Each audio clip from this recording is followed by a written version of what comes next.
यह दह पिंडों की घूर्णन गति से संबंधित आंकिक प्रश्न है।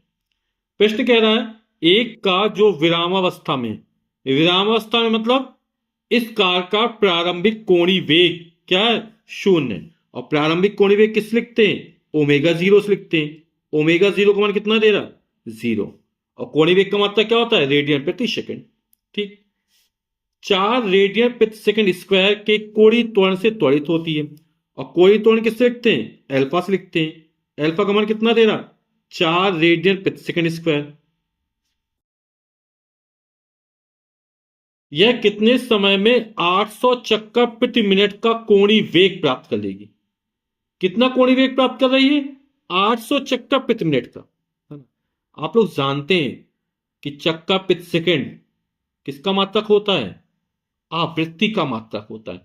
यानी हमको ये आवृत्ति दे रहा है, स्मॉल एन का मान दे रहा है, और स्मॉल एन से हम क्या करेंगे, कोणीय वेग ज्ञात कर लेंगे। ठीक है ना। तो ये एन कितना दे रहा है, 800 चक्कर प्रति मिनट। तो चक्कर प्रति सेकंड ज्ञात कर लेते हैं। तो 800, 1 मिनट कितने, 60 सेकंड होते हैं, यानी इसमें 60 का भाग हो जाएगा। तो ये निकल आएगा चक्कर प्रति सेकंड। 1 शून्य से 1 शून्य कट जाएगा, 80/6 हो जाएगा, है ना। 2 से काट देंगे तो 80 में 2 का भाग जाएगा 40 बटे 1 शून्य से शून्य कट गया था, बचा 6, और 6 में 2 का भाग जाएगा 3। तो 40/3 हो गया चक्कर प्रति सेकंड। तो स्मॉल एन का मान निकालिए इतना। ठीक, तो हम क्या करें, कोणीय वेग निकाल लेंगे। और कोणीय वेग ओमेगा बराबर होता है 2 पाई स्मॉल एन। तो 2 और पाई का मान कितना होता है, 22/7 या 3.14। और स्मॉल एन का मान 40/3। कुछ कट नहीं, 7 या 21 हो जाएगा। और 22 दूनी 44 गुणे 40, गुणा कर देंगे 0, 4 चौक 16, 6 लगी 1, 4 चौक 16, 1760/21। और कोणीय वेग का मात्रक रेडियन प्रति सेकंड। तो यह कितने समय में, कितने समय मतलब स्मॉल टी का मान ज्ञात करना है। और फिर कह रहा है इतने समय में कोणीय विस्थापन कितना होगा। और कोणीय विस्थापन किससे लिखते हैं, थीटा से लिखते हैं, यानी थीटा का मान हमको ज्ञात करना है। तो हमको ओमेगा 0 दिया गया है, अल्फा दिया गया है, ओमेगा का मान दिया गया है, स्मॉल एन से हमने ओमेगा ज्ञात कर लिया, है ना। तो क्या करेंगे, घूर्णन गति का प्रथम समीकरण प्रयोग कर लेंगे। जिस तरह अपने रेखी गति का प्रथम समीकरण होता है, क्या होता है, वी क्या है, अंतिम वेग। तो यहां अंतिम कोणीय वेग ओमेगा बराबर यू, वी बराबर यू क्या है, प्रारंभिक वेग।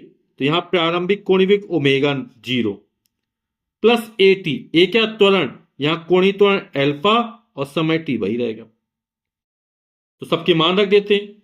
ओमेगा का मान कितना निकाला, 1760/21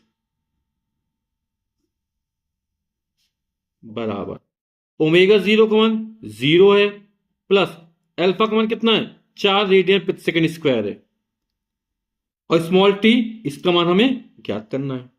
तो ये हो जाएगा 1760/21 बराबर 4t।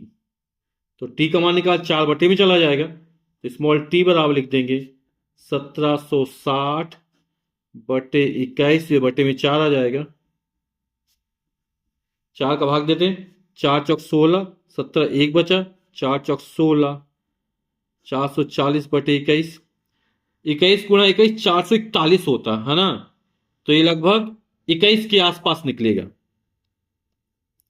तो अपन भाग दे के देखते हैं, तो भाग देंगे तो आप आएगा 20.95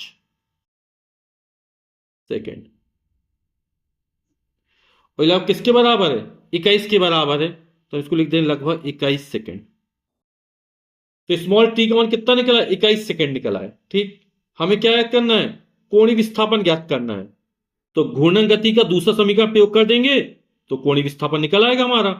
तो जिस तरह रेखी गति का दूसरा समीकरण होता है ना, क्या होता है, S बराबर ut प्लस 1/2 AT स्क्वायर। तो वहां S क्या है, विस्थापन है ना, चली गई दूरी, तो यहाँ कोणीय विस्थापन हो जाएगा थीटा बराबर यूटी। यू क्या है? प्रारंभिक वेग, तो यहाँ प्रारंभिक कोणीय वेग ओमेगा 0 टी यूटी प्लस 1/2। ए क्या था वहां पर? त्वरण। यहां पर कोणीय त्वरण अल्फा और टी स्क्वायर मान रख देते सभी का। ओमेगा 0 का मान कितना है? 0 है। इंटू टी का मान अभी हम निकाल 21 सेकेंड प्लस 1/2। अल्फा का मान कितना दे रहा? 4 रेडियन प्रति सेकंड स्क्वायर। और टी का मान कितना? 21, तो 21 का वर्ग। 0 × 21 0 हो जाएगा, प्लस 4 में 2 का भाग जाएगा तो 2 गुणा 21 × 21 कितना होता? 441। 2 गुणा कर दो तो 2 एकम 2, 2 चौके 8, 2 चौके 8, 882। और क्या है? कोणीय विस्थापन। और कोणीय विस्थापन मतलब क्या होता है? रेडियन। तो उत्तर हो जाएगा 882 रेडियन।